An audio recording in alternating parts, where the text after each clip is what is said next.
Protect yourself and say you're strong. No one can stop you.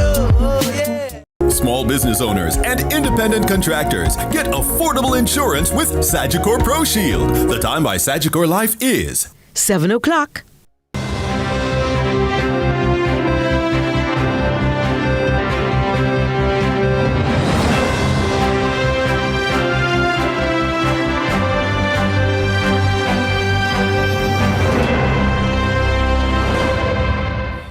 Tonight in CVM News at 7, calls for CARICOM consultation following U.S. airstrikes. Trinidad and Tobago reserves its position as CARICOM heads of government meet, and an appeal for unity between state, private sector and citizens. While in sports, Bangladesh beat West Indies by 74 runs in first ODI.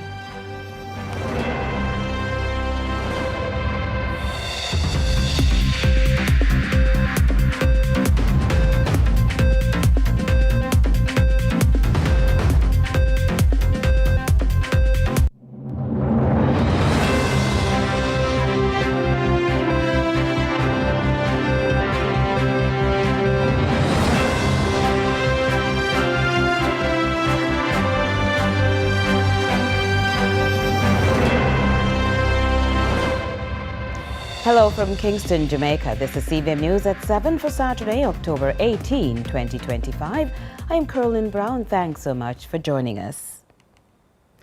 People's National Party spokesperson on Foreign, Regional and Diaspora Affairs, Senator Donna Scott Motley, is expressing grave concern following reports of U.S. military strikes against vessels in Caribbean waters, which are reported to have claimed the lives of dozens, including 2 Trinidadians.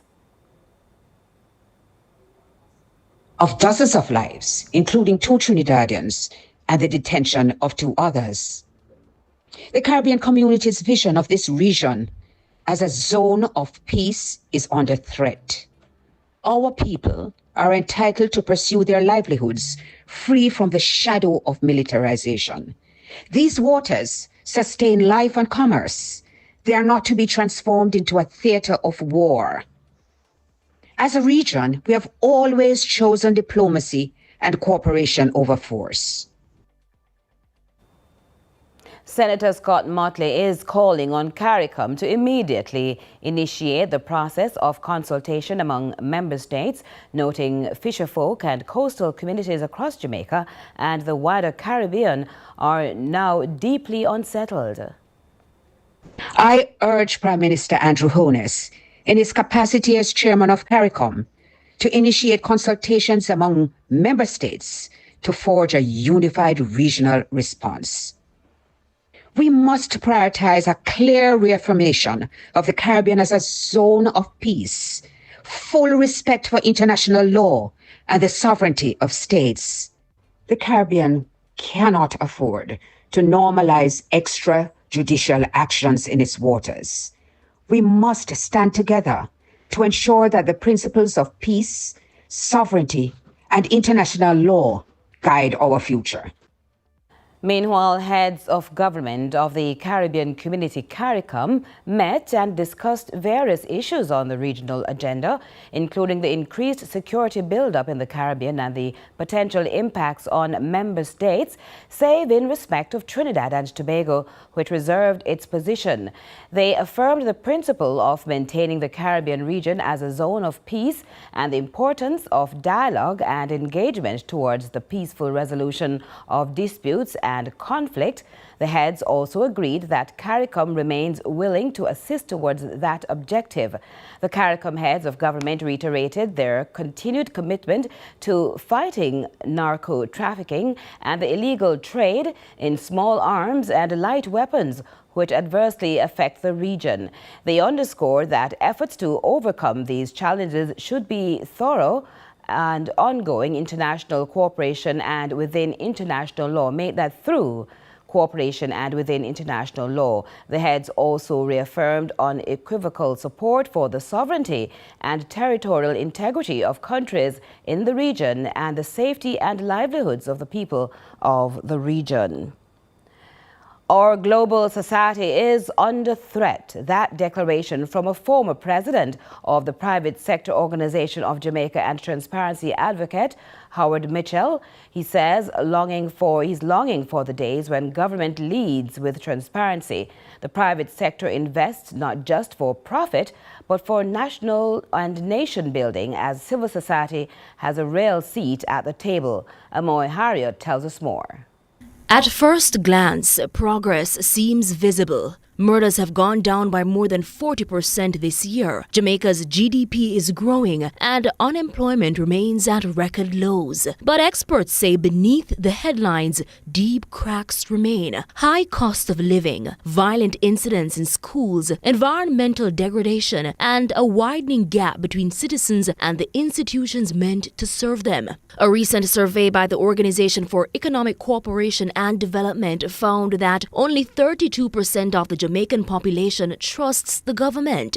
In the face of the obvious deterioration of everyday social services, the indiscipline in our schools, in our workplace, on the streets, the violence in our culture and in our entertainment, the distressing tendency of our young people to take the lives of others and of themselves, the continuing inability of successive governments to provide adequate health care and education to our people.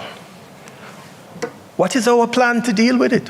Howard Mitchell is a former president of the private sector organization of Jamaica and a transparency advocate. He contends when the arms of society pull in different directions, progress stalls. He is particularly concerned about what he describes as the growing apathy among citizens toward participating in national affairs. He pointed to the low voter turnout, just under 30%, recorded in the September 3 general election. We ignore our parish council's activities, even though the law gives us the right to attend their meetings. They can't turn you back. As citizens, we do not form citizens associations. We don't even properly support neighborhood watch groups. We leave it all up to the members of parliament. And they complain that I can't give you a job description because I have so many things to do. It's impossible to write them down. And you can't, therefore, establish a criteria of performance, can you? Mr. Mitchell is appealing for greater collaboration between the government, business community, and civil society. Government alone cannot stop the inevitable vulnerability to social decay that we are seeing. And commerce is naturally and primarily interested in profit. That is its purpose. And there's nothing wrong with that. I am a capitalist. I believe in profit, and I will try to get the state to work with me to maximize my profit. So don't expect the Pharisee to become the Samaritan. It's not going to happen. But if the social services are neglected, then my returns start to diminish. Upwards of over 100,000 Jamaicans will potentially be able to have their cases expunged by law. However, as you hear in this report, despite discussions on a bill to widen the access to expungement of criminal cases, the government is making it clear it's not getting soft on crime, but acknowledges the need for sympathy and compassion. For many who have had their long-standing and problematic criminal conviction hanging over their heads, preventing them from moving on with their lives, there is hope. At this moment, drug offenses, those offenses for dealing and exporting any drug, is not expungible. But we have decided, as a matter of policy, and which we hope Parliament will approve, that those persons who have been convicted, many of them over 10, 20, 30 years, and have those convictions still on their record, that we will make them eligible for expungement. On the matter of having criminal records expunged, Justice Minister Delroy Chuck says the government is facilitating even greater light at the end of the tunnel for many in despair, widening the number of persons who can have their criminal records expunged. Currently, only persons who have served a sentence of less than 5 years or had non-custodial sentences for some offences qualify for expungement. If and when the bill is passed, we're going to ensure that all offenders who had non-custodial sentences up to 2005, the 1st January 2005, that those sentences will be automatically expunged. In addition, a number of the offenses in the 3rd schedule have now been removed, including a very important one, drug offenses. The minister disclosed that many have fallen into a mode of complacency because they are currently employed or may have given up on the possibility of having their name cleared. Upwards of 100,000 persons would then become available to join the farm work program, obtain a visa for traveling, and avoid immediate denial in seeking some local jobs, including within the teaching profession. Mr. Chuck is imploring affected persons to come forward and take up the offer. Jamaica is, however, lagging behind many other countries that already expunge a number of criminal offences to facilitate a fresh start and encourage rehabilitation. Minister Chuck cautions that the expungement bill will not be a free-for-all. Once they have not committed really serious offenses, because if they have committed serious offenses, they may still pose a danger to the society, and just like us, we're not going to make them expungible at this time. We're not going soft on crime. Don't get me wrong, because the sentences will still be imposed if you commit crimes. One of the things I would like to convey to persons who have convictions and who have difficulty getting expungement is to tell potential criminals it is nothing but disappointment, despair, and frustration even after you have served your time in prison, or many years afterwards, you can't get it expunged. And as lives are being restored and sympathy shown to those who break the law, a message of deterrence. It's just not worth it. For CVM News, I'm Damon Phillips. And the opposition's People's National Party is also in agreement with the decision to increase the number of people who can become eligible for expungement of criminal records. The opposition spokesman on youth and human rights, Isaac Buchanan, welcomes any move by the government to ensure rehabilitation and second chances. However, Buchanan says there needs to be robust debate to facilitate as many persons as possible. Is a step in the right direction. I think, however, that there are several issues that needs to be ventilated. For instance, we do need a national policy on rehabilitation, which will direct us in terms of what it looks like and who can get rehabilitated, clear demarcations as to what it is society is looking for persons to be reformed. We must remember that when we deal with policy, we have to look at it to minimize discrimination. We have to look at how context actually matters. So there are many more persons than 100,000 persons who are affected. A simple thing starting a start date of sometime in 2005. A simpler formulation would be to ensure that recurringly persons, when they hit the 20-year mark, for instance, there would be some automatic eligibility or automatic expungement of the particular conviction so long as the 20-year mark. So there's a little bit more that would be expected from it to impact the lives of others. And he's encouraging the government to give closer consideration to those with criminal records outside Jamaica's jurisdiction. There's some ambiguity in terms of a benefit to persons who have convictions outside of Jamaica versus those in Jamaica and the class of conviction. Schedule 3 remains a serious problem, and I'm hoping that greater conversation can be had so more persons can benefit. A 25-year-old woman has been charged with accessory before the fact and accessory after the fact to murder following the killing of 14-year-old Tyrone Thomas, otherwise called TT, a student of Cinnamon Crescent in Kingston 11. Charged is Daniela Morrison, a contractor with a Kingston 11 address. Reports from the Olympic Gardens Police are Morrison and a man rented a motor car to carry out the attack on Thursday, April 17. The armed man traveled to the location where he opened fire on a group of people, hitting Thomas and two others before escaping into the area. The injured persons were assisted to the hospital where Thomas was pronounced dead. Following the incident, Morrison allegedly retrieved the car from the man and returned it. She was later formally charged following a case review. Investigations continue as detectives from the St. Andrews South Division pursue other suspects connected to that incident. Now, there was an open attempt to tackle aspects of the illegal activities taking place in downtown Kingston under the guise of homelessness. Two government ministers faced a group of men on the outskirts of the Supreme Court one night this week.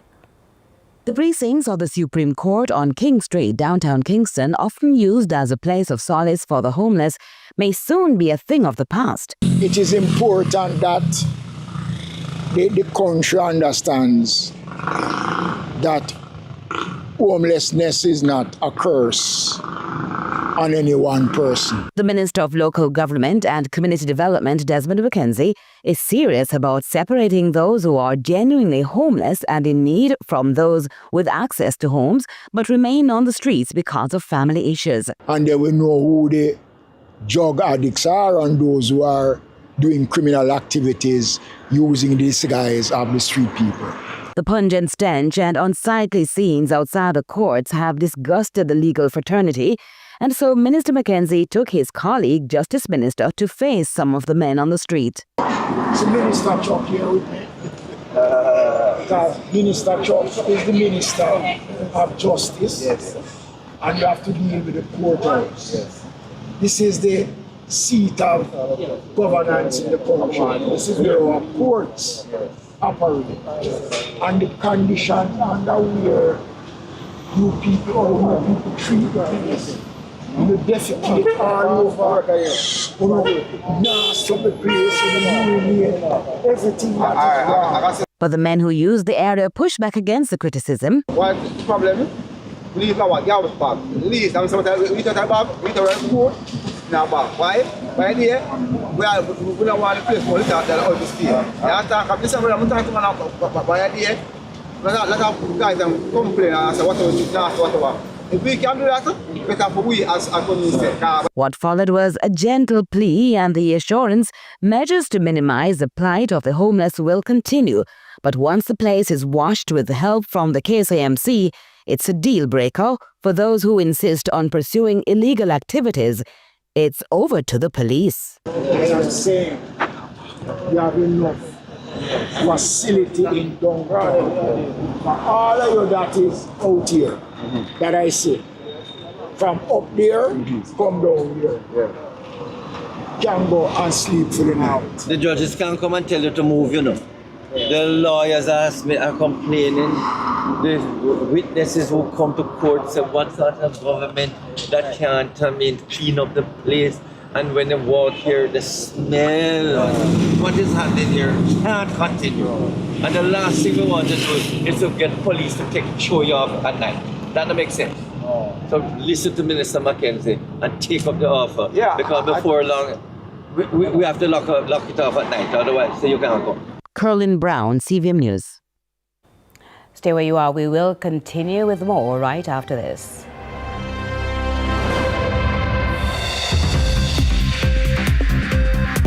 Early detection saves lives.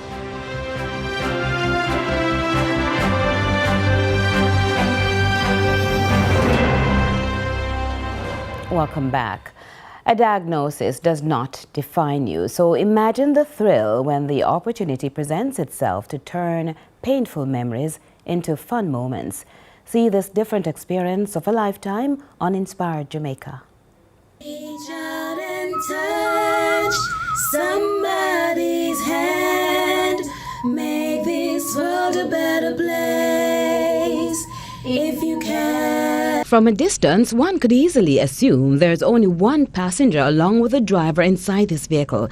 But close up, there's a small frame of a little princess we will call a fighter, whose home for over the past 365 days has been a hospital. But today, she's on a day out of the capital, Kingston, with a nurse heading to the resort town of Outaouais, midway Jamaica's paradise in the parish of St. Anne, referred to as the Garden Parish. Along the route, at a high point, looking down, a glimpse of what awaits. Finally, the destination. Hello, welcome to Moon Palace, Jamaica. I'm security agent Rashid. How may I assist? Well, how can she assist? You've got two special people here today. Hey. Moon Palace, Jamaica is an all-inclusive beachfront property which welcomes children and has been reserving special spaces for children battling, recovering from, and surviving cancer during September, Childhood Cancer Awareness Month. The 10-year-old Moon Palace Jamaica Foundation is very instrumental in this getaway for the children and their families, following in the footsteps of its parent company's vision in Mexico, which goes back to 2024. Natalie Borland heads the Moon Palace Jamaica Foundation. For this weekend, we are doing 17 families. So, nice music, nice vibes. And you know, persons wouldn't even realize that it's okay to celebrate our children. She's a fighter. A fighter and a survivor. She is really fighting this and she's doing a great job at it. And you know, we just want to take this time out to remind her that cancer it doesn't mean it's a death sentence. Life still goes on. And we just want to remind her that even though she has this condition, it doesn't mean she's out of everything. She's still into business and she can have fun, good vibes, good people, good food, because she's really looking forward to that part. Because she has been in the hospital for like over a year. Yeah, she's been there. So she was really excited today. She ran through the hospital doors and she's like, I'm going on a trip. And when she was told she was going to a hotel, what was she saying? She was like, a hotel? I want to go in the pool and I want a lot of food. And she was excited. She was really excited and we love that. I know we can't talk much about her parents, but how easy was it for you to decide to be her mama for these few days? It wasn't hard. The reason being, you know, I know the challenges and I'm ready and willing to make her feel loved and, you know, feel into everything with everybody else. Feel like every other kid there is. Feel like even me, you know, just to enjoy this moment and be herself. What you're not able to see is what makes this fighter a winner. But Dr. Michelle Reese-Mills knows. She was diagnosed with rhabdomyosarcoma of the orbit of the eye. Her disease is localized to just that area. Started with just swelling that was thought to be an infection, but was persistent despite, you know, many rounds of antibiotics, and eventually a biopsy was done that was consistent with that diagnosis. Because of that, the location, it's not possible to do surgery, and therefore she's had a combination of radiotherapy and chemotherapy to which she has responded well. So she's completed her treatment and now it's just for her to be monitored to ensure that she doesn't have a recurrence. She's just a happy child. She has her own little world. She's in her own little space and just enjoying life. Yes, and we think that she's gonna do very well. Let's continue to inspire Jamaica. Reach out and touch somebody's hand. Make this world a better place. And the newscast will continue with sports in a moment.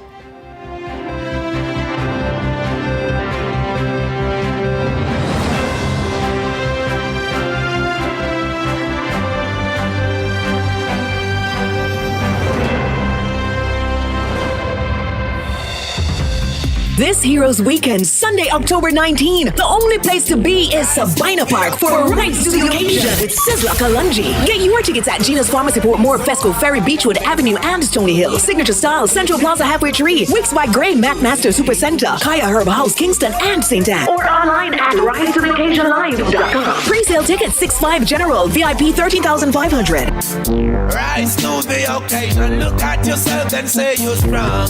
No one can stop.